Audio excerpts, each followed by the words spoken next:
नमस्ते सबैजनालाई। पोर्चुगलमा तपाईले भर्खर लाइसेन्स निकाल्ने तयारी गर्दै हुनुहुन्छ अथवा अलरेडी लाइसेन्स निकालिसक्नु भएको छ।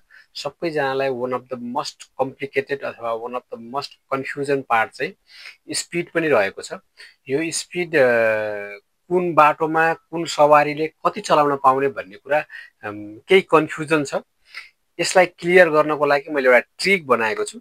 तपाईले यो स्पिड घोक्नु पर्दैन। एकचोटि यो ट्रिक हेर्नुस्, त्यसपछि तपाईले कहिले पनि यो स्पिडको बारेमा कन्फ्युजन हुँदैन। एकदमै सम्झिनु पर्ने केही कुराहरू चाहिँ छ जुन चाहिँ तपाईलाई अलरेडी थाहा भइसकेको कुरा हो।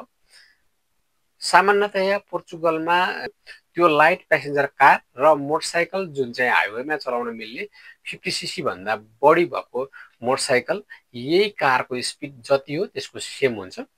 भेहिकलहरू light passenger, light goods, heavy passenger, heavy goods गरेर जम्मा 4वटा क्याटेगोराइज गरेको छ। र रोड पनि 4वटा छ।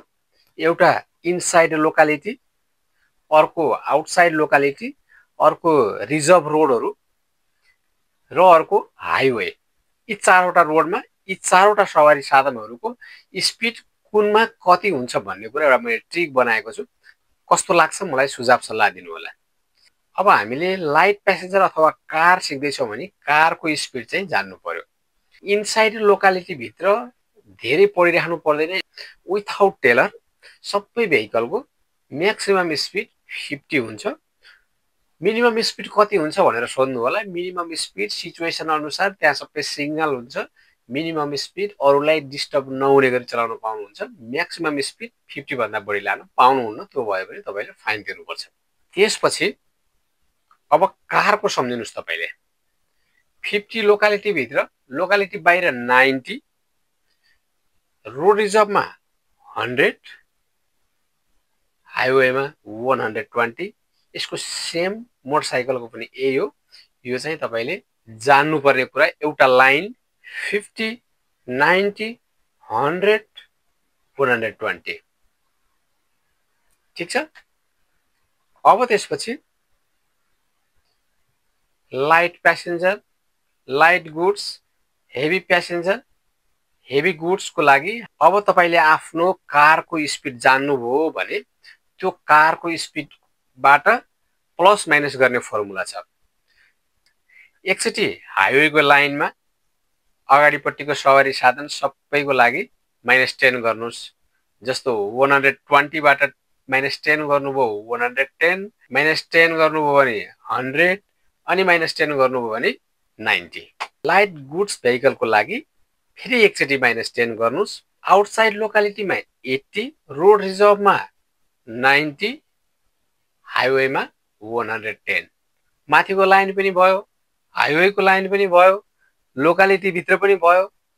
अब मात्रै रह्यो 4वटा रुम। अझै एकचोटि -10 गर्नुस्। हेभी प्यासेन्जरको लागि कारको बाट है 90 थियो, -10 गर्नुभयो 80 आयो। 100 थियो, -10 गर्नुभयो 90 आयो। बसको पनि सकिगयो। अब हेभी गुड्स भेहिकल, लरी अथवा ट्रक, यो धेरै सामान बोकेर हिँड्ने हुन्छ। यसको म्याक्सिमम स्पिड भनेको 90 हो, जुन चाहिँ हाइवेमा हिँड्न पाउँछ। आउटसाइड लोकालिटी र रोड रिजर्भमा एउटै स्पिडमा हिँड्छ। यो सम्झिनु पर्ने कुरा। रोड रिजर्भ र आउटसाइड लोकालिटी ट्रकको स्पिड सेम हुन्छ भन्ने लाइन चाहिँ सम्झिनुस्। अब फेरि तपाईले 10 घटाउनु भयो र सेम छ। 10 घटाउनु हो भने 90 बाट घटाए पनि भयो, माथिको तपाईको 90 बाट घटाए पनि भयो, जेबाट घटाए पनि यसको 80 हुन्छ। क्वाइट मोडमा एकचोटि ध्यान दिएर यो फर्मुला हेर्नुभयो भने मलाई लाग्छ दुईचोटि यो भिडियो हेर्नुपर्छ जस्तो लाग्दैन। केही कतै कन्फ्युजन रह्यो भने कमेन्ट छोड्नु होला। म त्यसलाई क्लियर पार्ने कोसिस गर्नेछु। हवस् त, धन्यवाद।